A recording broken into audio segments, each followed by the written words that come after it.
Let's go Broncos! Forget everything you thought you knew about the Broncos offense, because what we saw last game was a potential turning point, a true identity shift. But is it sustainable? Are the Broncos finally finding the formula to become contenders again? Before we dive into what's really going on behind the scenes, I have a quick challenge for you. If you've ever yelled at your screen during a Broncos game, if your week depends on our victory or defeat, or if you still believe that orange and blue run through your veins, then hit the like button right now and subscribe to receive the most authentic, direct Broncos content on the internet. And hey, leave a comment saying, "Go Broncos! We're coming to the AFC." Now buckle up, because what I'm about to reveal isn't just another game analysis, it's a glimpse into how Sean Payton may be reshaping the entire team's destiny. The Broncos didn't just win a football game, they made a statement. This wasn't a gritty, scrape-by victory. It was domination. And it came through the one man who carried the team, literally, on his back, J.K. Dobbins. Broncos country, let me be clear, this guy is the difference maker we've been waiting for in the backfield. For years,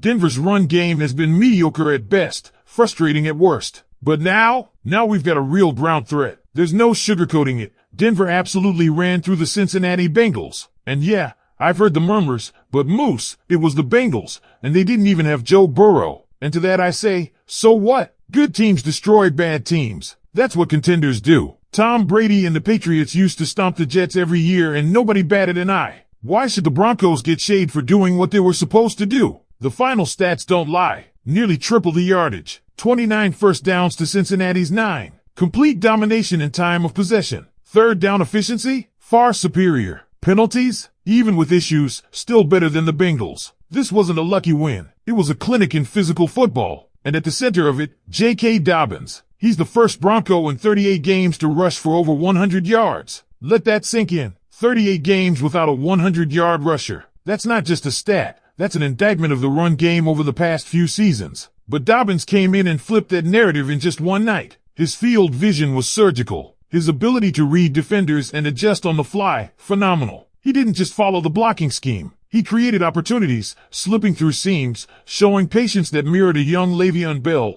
with just enough burst and agility to make you believe this run game is finally back from the dead. What really sold the vision, though, was the duo, Dobbins and rookie R.J. Harvey. If Dobbins was the hammer, Harvey was the finesse. 98 scrimmage yards, multiple receptions, and exactly the kind of dual threat Sean Payton has been dreaming of when he drafted him. We saw the full package on display, the Joker mold Payton loves. Harvey can run, catch, and create mismatches. And when paired with a punishing north-south runner like Dobbins, the Broncos suddenly have a two-headed monster that defenses have to take seriously. Together, Dobbins and Harvey nearly touched 200 total yards from scrimmage. That's the kind of offensive identity Broncos fans have been begging for. And you can bet your last dollar this wasn't an accident. Sean Payton signaled all week what he planned to do, activating fullback Adam Prentice, giving more blocking reps to Nate Adkins, setting up dual tight end looks. He was building a wall to run behind. And boy, did it work. But it wasn't all sunshine and celebration. While the offense shined early, the second half saw a dip.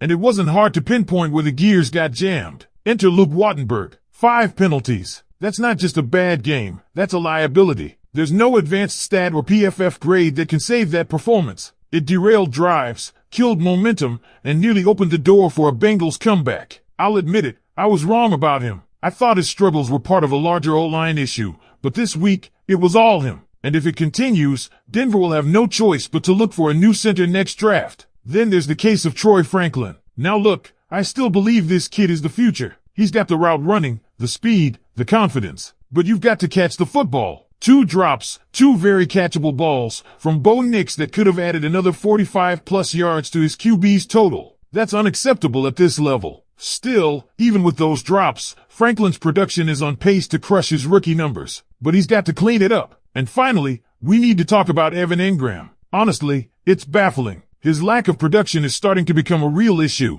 Missed opportunities, dropped passes, and poor awareness, especially that failed sideline grab in the red zone where he couldn't get 2 feet down. If it's the calf or back injury, then maybe there's hope he'll return to form. But right now, the Broncos don't have a reliable tight end threat. That's a major concern heading into a matchup against the defending Super Bowl champs. Let's keep it rolling, Broncos country, because the truth is, this team is walking into Week 5 with a serious opportunity and also a serious challenge. Facing the Philadelphia Eagles, a team that's been a measuring stick for contenders in the NFC, will require more than just flashes of brilliance. Denver has to put together a complete, mistake-free game if they want to come out on top. And right now, the margin for error is razor thin. Let's start with the guy I mentioned before, Luke Wattenberg. After a 5-penalty performance, it's not a question of can he improve, it's a matter of will he stay on the field if he doesn't. Sean Payton is not the type of coach to tolerate repeat offenders when it comes to self-inflicted wounds. Wattenberg didn't just kill a few drives, he nearly took the whole second half off the rails. That kind of discipline breakdown isn't going to fly against a team like Philly, who thrives on capitalizing off mistakes. And let's be real, Jordan Davis and Jalen Carter are waiting to feast on interior line weaknesses. If Wattenberg doesn't lock it down this week in practice, I wouldn't be surprised if Payton starts rotating the line.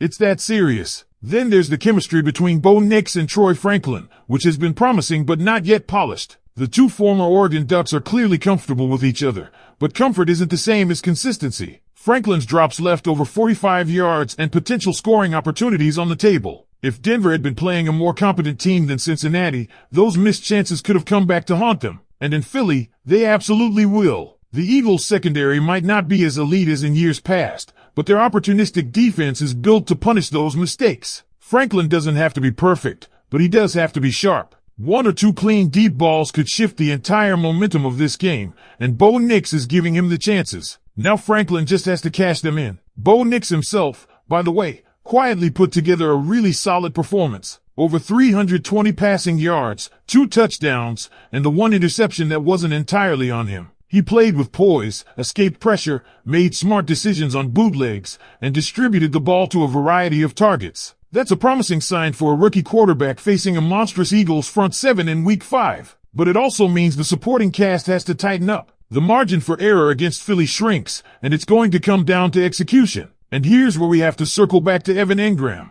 I get it, he's been banged up, but excuses don't gain yardage. The drops, the missed sideline toe taps, the invisible presence in the vertical game, it all adds up to a non-factor, and the Broncos can't afford any ghosts on the field in this matchup. If the injuries are lingering, maybe it's time to rest him and let someone like Nate Atkins step up with a bigger role in the passing game, especially since he's already seeing increased snaps as a blocker. But if Engram is going to be on the field, then he needs to be on the field, physically and mentally. A reliable tight end can be a quarterback's best friend, especially against a team that loves to bring pressure from multiple angles. If Engram doesn't elevate his game now, it could end up being a season-long narrative of wasted potential. What gives this whole storyline a silver lining, though, is Sean Payton. His play calling last week was clearly intentional. This was not just a lucky breakout, it was a calculated assault on Cincinnati's weaknesses. The increased usage of dual tight end sets, the commitment to the run early, and the willingness to use Harvey in creative ways, all of it felt like a Sean Payton masterclass. But the big question is whether this was just game plan specific or a sign of an evolving identity. Because let's be honest, if Payton can replicate that level of offensive creativity and control the pace of the game against Philadelphia,